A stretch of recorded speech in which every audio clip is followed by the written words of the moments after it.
So, a few weeks ago, I posted a video about how a mom did not want her son to play with my son because she thought my son had autism, um, which, as mentioned in that video, he was never diagnosed with, but regardless of the fact, um, that shouldn't have mattered in terms of um, my son's ability to play and interact okay with her son.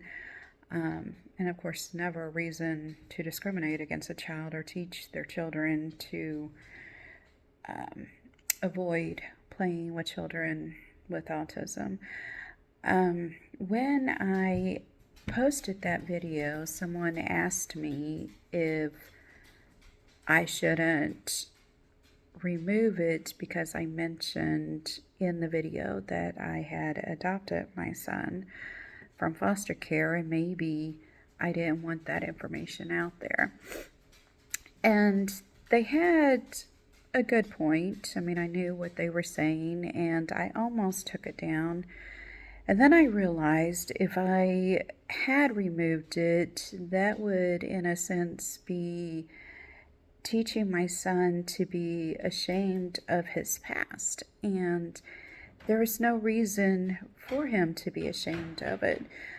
We don't choose our past, especially as children.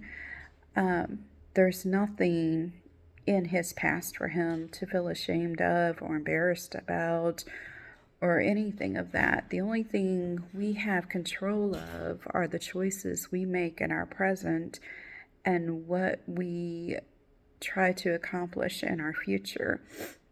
So I don't ever want to send a message to anyone that they should be ashamed of where they came from, whether they came from foster care, were adopted, anything like that. I myself am a former foster youth. I hold no shame or embarrassment about that. It wasn't a choice on my part for that to happen. It was adults in my life who were making poor choices at the time and has no reflection on me or who I became. Like, I still obtained a master's degree with a 4.0 GPA. Our past does not define us. What we do with our present and future does.